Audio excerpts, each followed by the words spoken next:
But you're just in the South when you meet people, they greet you, they're super kind, very sweet, but they have to tell you who they root for. I told Mr. Jeff, I was like, you didn't need to tell me that you like that other team in Florida. Because up until then, I really liked you. But honestly, even Kyle was saying, like, man, I kind of hated you for a long time because he liked that other school, so. But I just gotta say, isn't it cool that we can all root for our different teams, but then come together for something?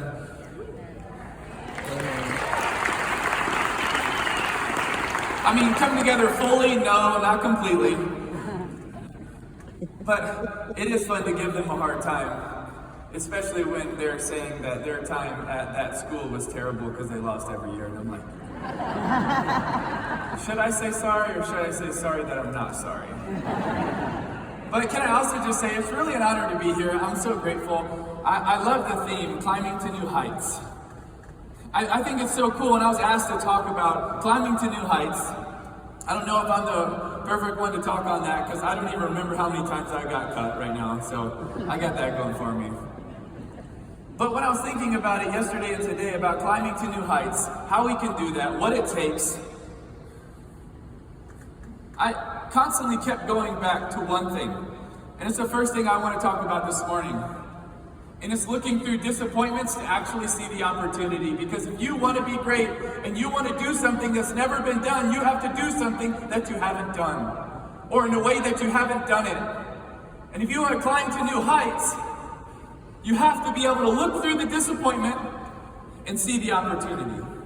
My first start at the University of Florida, I love it because I'm just getting right into Florida conversations. That's always a good start. My first start at the University of Florida, it went pretty well. We were playing an average team, similar to FSU, but it wasn't FSU. So it was a pretty easy victory, similar to FSU.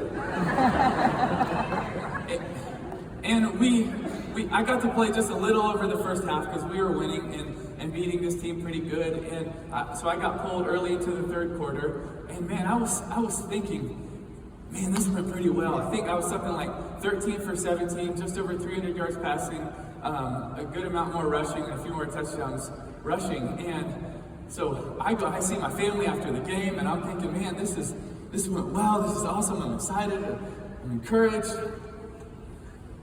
I go to sleep. I wake up the next morning, and I walk into the football office, and I'm one of the first ones there. I walk into our offensive meeting room. One of our offensive coaches is already sitting in there, and he looks at me. He says, "Why are you smiling?" "No, why are you smiling?" And he had only a few plays pulled up,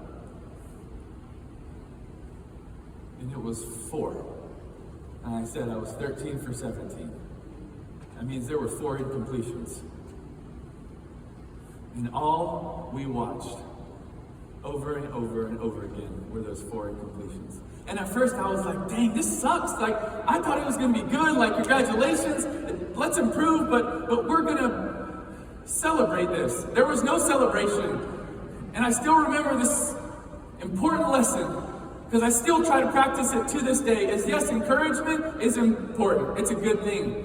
But so many times, we have false encouragement because we don't want to look at the negativity. We don't want to look at the trials. We don't want to look at the obstacles. And I remember he sat down and he put a play on the first incompletion. He said, if you do this against LSU, we don't win.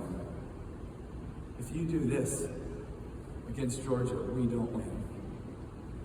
He didn't say that about FSU because I probably could.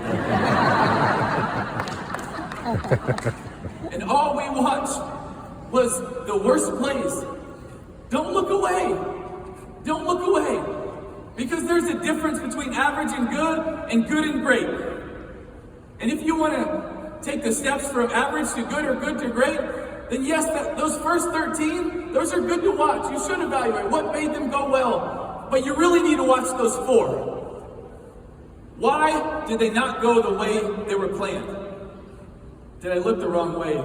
Did I have the wrong fundamentals? Did I not have the right focus? What was the reason? And a lot of times that can come across as negativity. Oh man, we're harping on our worst days. You're harping on your worst plays. Harping on your worst deals, your worst pitches, your worst moments. Yeah, but if you actually really want to be great and climb to new heights, you will focus so much more on those 4 than you ever will on your 13.